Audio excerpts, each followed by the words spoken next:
7:14. We have cloudy conditions. Real quick, Indulgence on 62 in the River Rock Inn is serving all the steak and shrimp you can eat this Friday night, July 10th. Call them at 425-5544 for details.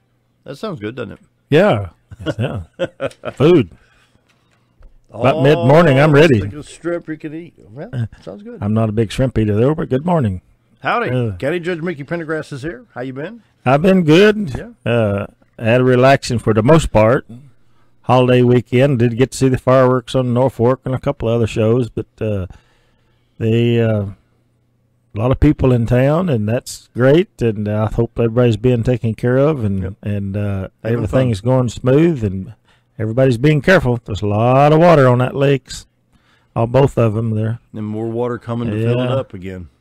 And the rivers may be flowing pretty good if you're out there on that river catching them big trout, but be careful of the trash and the high water. But then enjoy it. We appreciate and welcome everybody here. But it is a wonderful day. You know, if I make about half the audience mad, is that okay? Sure. Cardinals win. In Chicago. Did the Cubbies lose again? Poor Cubbies. Dave Ellswick down Little Rock says Cardinal fans are arrogant.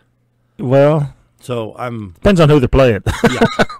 So I put on Facebook, hey, Dave Ellswick, Cardinals win again. They beat the Cubs. Again, pardon my arrogance. Yeah. Iron 16-minute rain delay. It was a late game. Yeah. And then I got a doubleheader today, so their guys are going to be... They're going to be beat. Maybe today they'll earn their salaries, I reckon.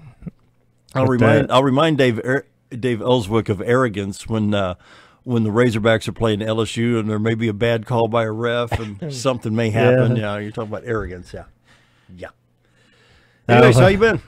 I've been good. It's been busy. It's that time of year, and all the rain we're getting is really slowing down our construction ends of things and keeping us on maintenance. But we have our roads in most of the areas in pretty good shape. We've not had a lot of issues.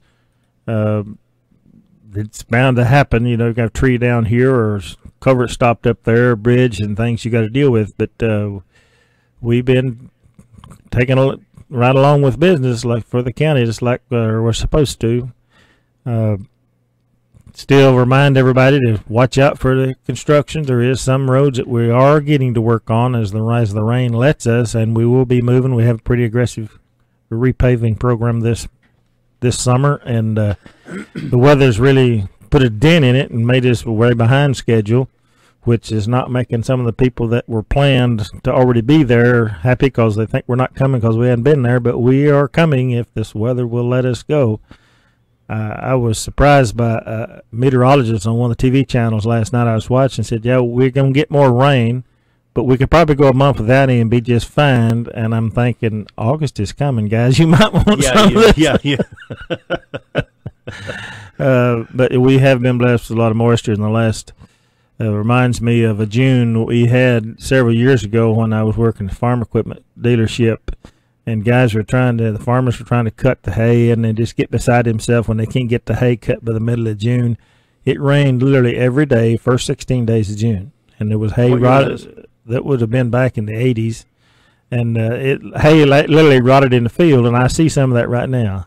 They got to go, and then they get caught by the rain, and then it rains every other day, and a little bit just keeps you from bailing. But we get a lot of good grass. These people love to mow their lawn. They're getting a lot of work. Yeah, tell me about it. I went up and bought, there were 100 pounds of this Scott's Turf Builder with weed control. Followed the directions, put it all out, and I thought, this stuff ain't going to work. This ain't going to work. Then the rains came. Let me tell you what, it's time to mow the front yard by the time I'm finished the backyard, you know. But it's pretty and green and very thick. Yeah, I don't need a job that bad. I've got a full-time job, and I don't know, I part of the place on the driveway going into my house, I mow, and I went and run and mowed last night because I may not be able to get back to it again for a week, and it's just growing. Leaps and bounds. Yeah, it's really pretty, but it's pretty and it's looking good. The tomatoes are growing good, and all those with the gardens. Well, even on the 4th of July, I thought, well, you know, it's supposed to rain this next week. I think I'll get the tractor out and mow, and I didn't think it was all that high. And I keep I keep my deck up pretty high. You know, I like a pretty thick lawn. 2 o'clock in the afternoon, there was still wet grass. Mm-hmm. And we had direct sunlight where I was Yes. at. I mean, we had probably 3 or 4 hours of direct sunlight. And it was still that humid and that moist where, you know, I slung a little bit of water here and there. Yeah, a lot of moisture in the ground, and it's holding as much as we've had, so it's a lot of it there. I'd like to invite everybody and remind and invite the farmers market is happening on the square every Wednesday morning and Saturday morning, and right now is a wonderful time if you like fresh they got the veggies stuff, and yeah. flowers and stuff that's going on. We had a full house last week at Wednesday, barring the stormy rain. They'll be there tomorrow, and they'll be about anything you want to choose as far as greens and seasonal vegetables, and there's more coming on. There's all kinds of things. I know I was there last Wednesday about 12:30, 1 o'clock when they usually fold up, and there was a couple of people come around the square looking for tomatoes, and they were sold out.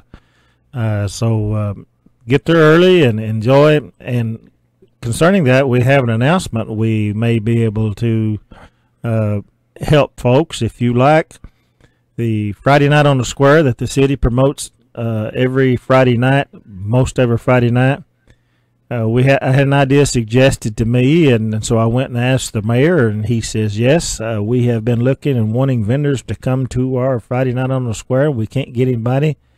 And I had been behind the scenes talking to the farmers market people, and we have some interested, and so hopefully we'll have 10 or so vendors there Friday night at the Friday night on the square. We'll let them back up on the south side, and you can buy your fresh vegetables, enjoy the show, and because that street's blocked off, and if you don't want to come in on Saturday morning, there'll be some of them there. Hopefully there's some of them expressed interest, so maybe we'll have some vendors there, and you can get some of the fresh whatever. There may even be some other things there that you'd be interested in partaking while you're enjoying the show. So we'll deal with that tomorrow and invite them and see how many we get. We'll have up to 10 or 12 vendors can show up for this, and so we're kind of looking forward to it, anxious about it. And it's this Friday. Yes, on Friday night, if it works out, they'll probably some of them come every Friday night as long as there's music on the square. That's a lot of fun. And so it's kind of add a little more spice to the show that goes on at the city so graciously provides for us every Friday night. I love the downtown area. Mm-hmm. I love the square, and all the little businesses around. You got Nature's Way there with Jack and Ruth Ann, and, of course, the restaurant, Old Time right there. Yep. Jewelry shops, and what's the yellow? The the yellow house there for Serenity. Gamma. Gamma House, yes. Gamma, yeah. Anyway, they have lots of stuff. Then you have Mark's Fine Clothing. And there's some clothing companies and other things. There's a florist shop there on the corner. Mm-hmm. And so, come on down. There's usually on Friday on the square, there's nothing open down there, so maybe we can provide a little more excitement and have some vendors there on site. Gregory Jewelry has been undergoing a remake for quite some time over on the corner, and I think they're getting close to getting back opening and making things and spicing things up and expanding their business there on the square. That's good. So, congratulations to them. Mm-hmm.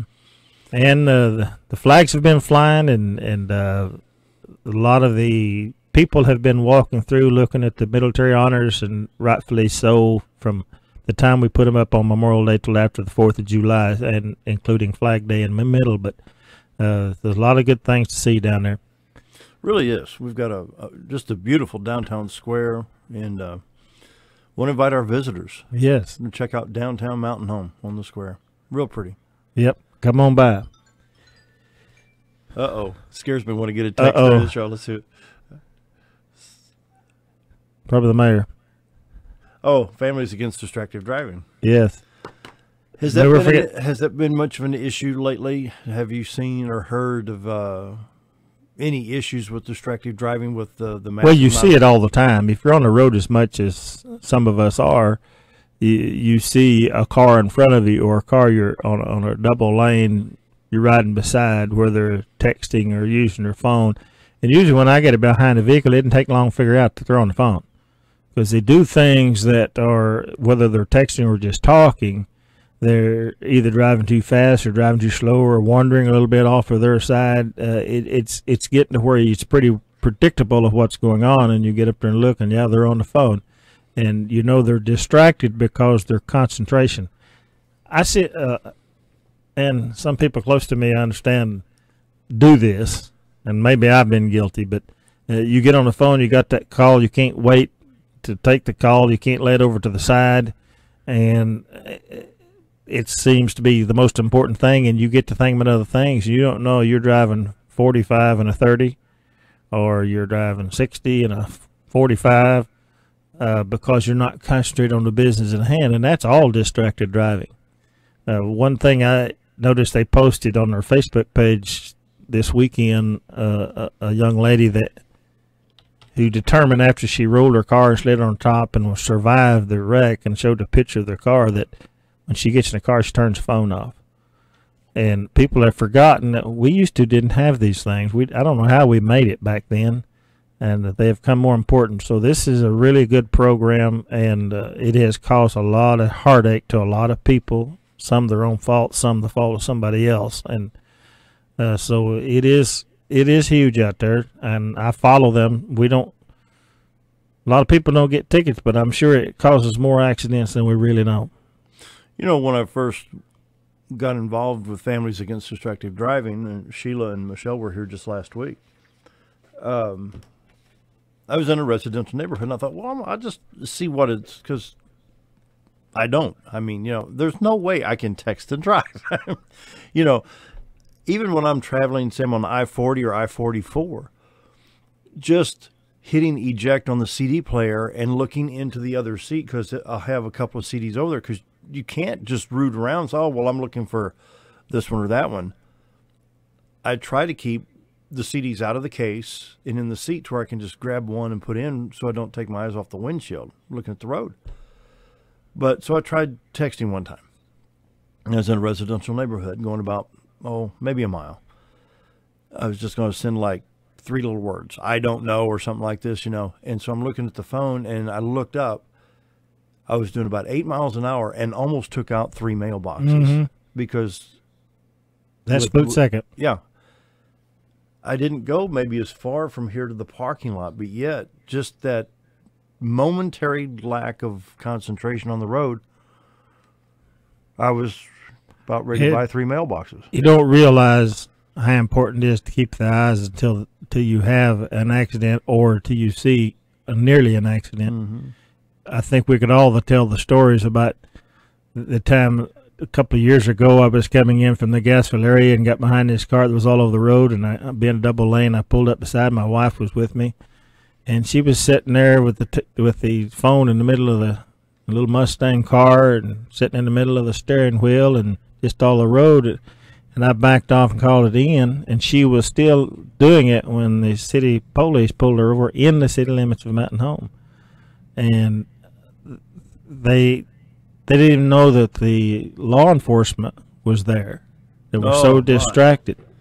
And I know the sheriff has told stories, and has told me and others of he's witnessed, and about any officer or anybody that's been on the road has seen that. Sometimes you may not realize what it is, but folks, it's dangerous. I mean, your lack of attention for 5 seconds, and you could lose your life or somebody else's. The navigation stuff in the middle of the dashboard. That's true. It's not just texting. It's there's a lot goes with it. I've heard people watch movies, drive with their knees, and watch movies. Tuning the radio.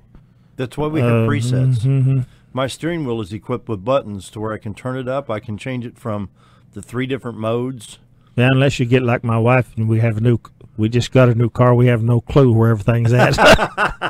So we had to pull over on the side of the road and figure it all out. So, that's the station, and go on, It's got more gadgets, and we're starting to run out of time. But you think you'll see telephone pull-offs in the future alongside the road? I do see some of that quite a bit, and it's good to see the people that have enough sense.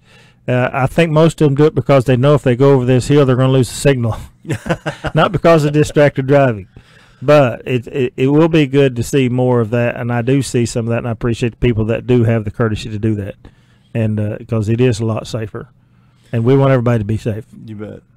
If you want to know more about Families Against Distracted Driving, go to Facebook, type in FADD, no periods. It's Families Against Distracted Driving. That's a group I'm a part of. Sheila and Michelle were here last week and had a good discussion about that. Real quick, time for the news. Going to take a quick break. More with the county judge right after this. Stay tuned. We'll be right back.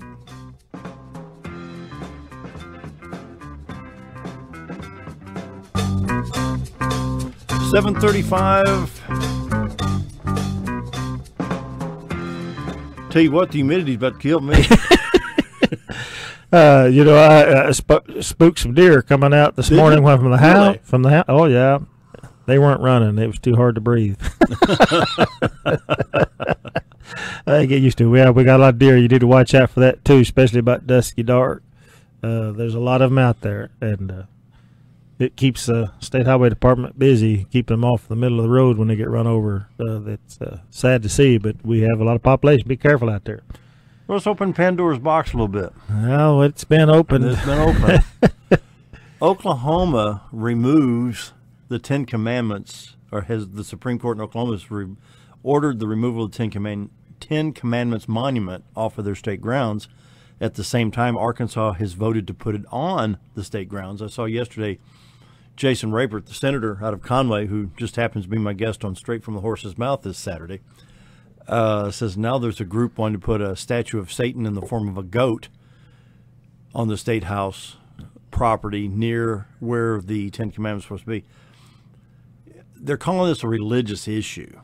And I'm going to throw my opinion out there. Yes, God gave the Ten Commandments to Moses, but you got to realize that's 1,000+ years before Christ was born. So the Ten Commandments are not a religious issue. It's basically, this is what God expects of his people.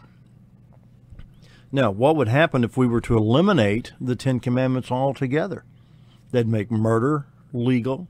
No, no, we're gonna get into religious discussion here, and I can go there. Oh yeah. Go ahead. But let me make this statement concerning the religious issue. Mm-hmm. If you want to talk about Jesus versus Ten Commandments, and let me first say that the Ten Commandments, as well as Moses, are embedded into the walls of the United States Supreme Court building, and they are there because of the great lawgiver and because of the laws that they live by. Yep. And so that's why they're there. They're not there as a religious symbol. They should not be placed anywhere else as a religious symbol. As far as I'm concerned, the Ten Commandments is no longer the law. Jesus was asked that question directly. Right. And if you want to read the answer, I can give you the quote. But basically, he says we have two laws right now. And he replaced all the law and the prophets, and that was to love God and love your neighbor. Yep. Those are the two laws that replaced all of them. And if you think about that, if you do those two things, Ten Commandment law is not a problem. But it has been replaced by a law of love, and the problem is that we have forgotten our founding, and we have become our own God, and we need to make our own decision. And I don't need God's help. I can do this by myself. Mm-hmm. It's like the old song. What was the old country singer used to sing on the Grand Opry? Little Jimmy Dickens, I think. I don't need your help. I can do this by myself. Well, that's the attitude that people have, and that is the attitude that comes from humanism. Humanism, which I was taught vividly about in 1980, that was taken into the school system. Well, I've lived long enough to see it full blown, and that's what's driving this thing. We are our own God, and when we do that, we make our own laws, and we ain't seen nothing yet the direction we're going. It's going to get worse, and that's frightens me. It frightens me for my children. It double frightens me for my grandchildren. And I remember what my father told me in around 1976, when I had two little girls, little bitty. And he said, I fear for these kids and what they have to see as they rose up. Mm-hmm. Now, I've got grandkids older than that. And I see his prophecy coming true about what he saw coming back in the mid to late 70s, which I have lived to see, and he lived to see most of it because he just passed away this March. And he was just beside himself all the time, 91 years on this earth. But that, when we become our own God, start making our own rules, and everything goes, and everything's bad, people need to make up their mind. We're going to blame it on a flag when it's a heart problem. Mm-hmm. You're going to and you're going to blame it on equal rights because somebody wants to commit sin. That's what it is. It's wrong. It's sin. It's Right. not. It's not a Exactly. civil right. It's not a right thing. It's a sin. Yeah. It's a sin against our Maker, and people don't want to be told what to do. They want to go their own direction. And well, I'm getting on my pulpit now, but I did I did teach a Bible class Sunday morning, and I did some of the same things. I had to get back on tax, but we've look got at- we've got a real problem in the country, and the wrong motives are driving the whole thing. You know, we've allowed 5 attorneys on the Supreme Court dictate to the entire country. What about the sovereignty of the states? I mean, now this is going to come all the way down. I'm sure it's come all the way down into the county level offices already after the governor Oh, said, absolutely. the governor said, okay, the Supreme Court did The this. day that decision came down, the clerk and I were all getting the advice from our attorney general and from the governor, and trying to make a decision what to do. And there were some changes made, I understand, on the marriage certificates. It has not affected us. It grates us to the bone to have to do that. There was warning went out to any elected official that performs wedding ceremonies, and they need to consider whether or not they're going to do any, because it's an elected official. You cannot turn one down if you do one. So a lot of them have had their names removed from the list of being able to perform marriages. It's going to be harder for people to find them because they don't want to be put in that position. I have a clergy recorded number in 1982 in this county, and I can perform weddings as a book and page number as a member of the clergy, as it's known in lawful terms. I have never performed a wedding as county judge or as a JP when I served 6 years, and I won't. That I'm not going to go there because marriage is too important to me. I think the problem and what's behind the scenes and what we see the result of is, we can debate whether or not there is a God, and I firmly believe there is. The evidences are too great. But what we see behind it is causing is, where's our society today when the direction we're going? There's no view of what's decent and what's indecent. Mm-hmm. The line has been blurred or it's not there. And if you go into some parts of this country, if you try to do what's decent, and as 1 Corinthians 14:40 says, let all things be done decently and in order. If you find to do that, you get rid up and fined $135,000. Well, That's the problem. That line has become so blurred that, and what really drives me crazy, I know you're dying to say something, is that we, on one hand, allow anything in this country, and yet our bitter enemy is a religious group that hates all that stuff. And we want to be friends with them. Yeah. And it's anyway, it's just a turned up world, and I'm fortunate. I feel fortunate to live where I do, where people feel like I do. They want to live what is right, and but so many of us got we don't want to be told what to do anymore. I forget who it was that was on, I don't know if it was Facebook or sending emails. It may have been Jason Rayford, the senator, and I said, and it may have been the governor, I don't know, it was talking with somebody one time, this has been several months ago, during the Act 119 vote at Fayetteville. Said you can nip this in the bud by coming forth with a law that says Arkansas recognizes an individual's gender as, in quotes, your natural born gender. Yes. Now, and put in the definition, of the natural birth process without getting into all the biology, but, man born of woman, basically. Now, how's any court going to argue that? Because once that baby's born and the doctor says it's a boy or it's a girl, it goes on the birth certificate, and that's it.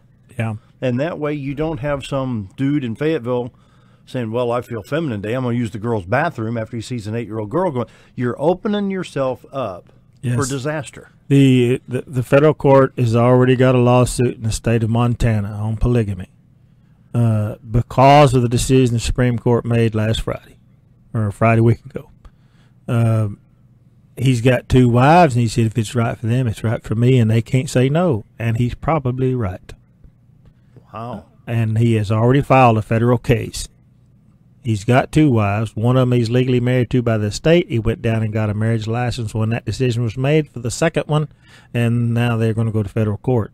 So it's coming. when you open that box, there is no limit to where it can go until society gets the backbone to step up and stop it. Okay. The elections have consequences, and we have allowed this to happen because we've sat on our tuchus too long and said, "Oh, they really won't do that." Hello, they just did. They just did. The signs have been there, and then now the snowball that started at the top of the hill is a little bitty. It's halfway down, and it's big. It's big, and it's coming. And now they're getting very brazen, and then they intend to change society. And think about what your grandkids and these little kids growing around, and even middle-aged children that you have, what they're dealing with, and some of them are the problem. I've always said it's not the problem of those who live wrongful lifestyles that are really, really weird. It's those 50% or more of the country that don't see anything wrong with it. That's the problem. You're right. And elections have consequences. I read an article this weekend about I think was in the Democrat Gazette or Arkansas Online, about 5 reasons. Well, and one of them was election have consequences. And that's true. We vote somebody because of their popularity, or because of their looks, or because of who they are, not because of what they stand for. And that I take my vote very seriously. I do too. Look what we got when we voted in 08. Mm-hmm. Yeah. Anyway, and let's take a quick break. More with the county judge right after this. Stick around. 7:49. We got about 6 minutes left, Judge. Well, let's talk about that. You know, during the break, we're talking about how the media can influence things. They influence a lot of things in our electoral process, in our everyday life. And the prime example I'd like to give, without calling names, is if you take the Major League Baseball, and I've been a fan of Major League Baseball my life, a diehard St. Louis Cardinals fan, and but it's not my life, but I do thoroughly enjoy it more than any other sport. They're going to have their All-Star game next week. Mm-hmm. They have a man who has been voted to the All-Star team, and he has a .234 batting average. Now, which, for people that don't know, that's pretty bad. Yeah. That's mean you're getting a hit less than 1 out of every 4 times you go to the plate. Mm-hmm. I don't know how many players are there in each league. You know, there's at least 25 men rosters, and there's 30-some teams. So we can't find the reason why is because they are talked up by the media as the next biggest, brightest star, and the media talks him up, and that's all you hear about it. And it's like Tiger Woods. When you go watch golf now, it's not about who's leading the tournament. It's what did Tiger do. Yeah. I want to know who's ahead. I want to know who's winning, who's playing good, who's putting on the show, not who did bad.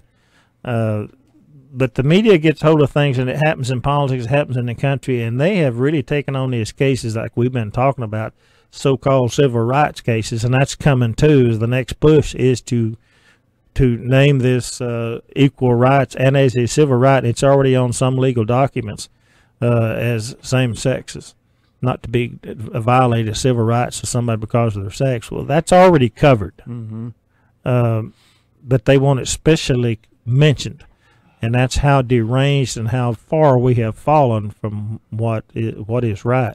Let's go back on the media thing here. Let's go back to Ferguson, Missouri.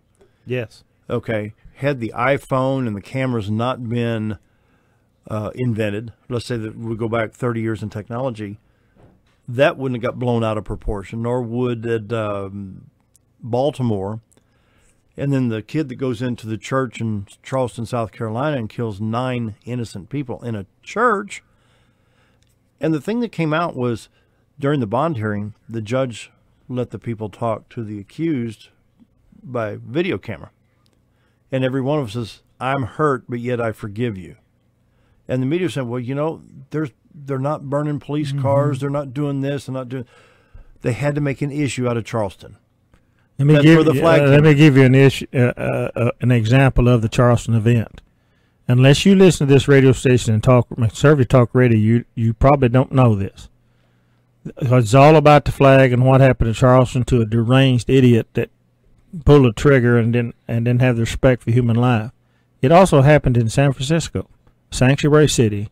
An illegal immigrant takes a gun and shoots a girl in front of her father for no reason. How many of you know that story that's on the main media? That's not a politically correct story. Charleston is. Mm-hmm. And so because there's an illegal immigrant in a sanctuary city who's a 5-time loser, 5 times he's been deported. And he went to San Francisco by his own words because it was a sanctuary city, and now a 16-year-old girl is dead for no reason at all. But the media doesn't cover that. But that's all you see is about in Charleston.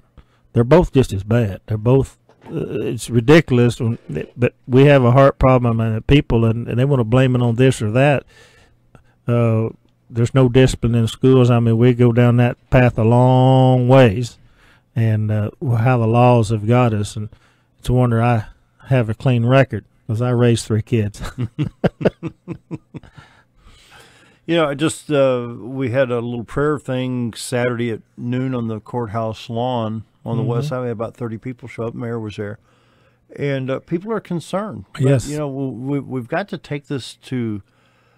I mean, it's going to take more than just 30 people on the courthouse lawn. We've got to be aware of what's going on. Like you said, I had no idea about the San Francisco thing. I haven't watched a newscast in 2 or 3 days. Well, I heard it on Conservative Talk Radio. Did you? And the story he told is just amazing. But this kind of stuff happens all the time, and of course, it is a direct reflection against the immigration policy that's been spread in the media and with the progressives in Washington, D.C., so they don't want that story out there. They don't want you to know about it. The disaster of legalizing cannabis, marijuana in Colorado, how much do you know about what's really happening there? Dig down deep and find out how bad it is, but they will not cover that in the media. They talk about how successful it is when it's a disaster. That has happened all over the country, and you have to look at your news source. I don't even watch Fox News much, and I don't watch any news on network TV except local, and that's pretty decent. I get my news from other sources because I don't trust them. But the media controls a lot of this, and we need to quit following them like they're God. Mm-hmm. We have a quorum court meeting tonight. To get back on local business, regular quorum court. We have an agenda. I forgot to bring it with me, and I don't have it. But the only big thing on there is trying to establish the 3rd reading of the LPN nurse at the jail. Become a full-time employee. That's on the agenda tonight, and then some regular order business, some appointments, etc. So if you want to see your government in action, it probably won't last long. We should have some good, lively discussion on the issue or two, and so come on by 6 o'clock tonight at the courthouse. Sounds good. And that pretty well wraps it up. Let's see. Let me go through. I got a PSA real quick. Yeah, and y'all be safe out there. You bet. Knights of Columbus having a brat sale on July 17th and the 18th, 10 a.m. till 3 p.m. Brats $3, 2 brats for $5, hot dogs $1.50, soft drink water for $1, assorted snacks 50 cents. Proceeds to benefit local charities. That's the Knights of Columbus brat sale on the 17th and 18th, 10 a.m. to 3 p.m. Thanks to County Judge Mickey Pendergrass for being here today. Thank you. You're welcome, and have a nice month, y'all. And we'll see you tomorrow. Have a great day, everybody.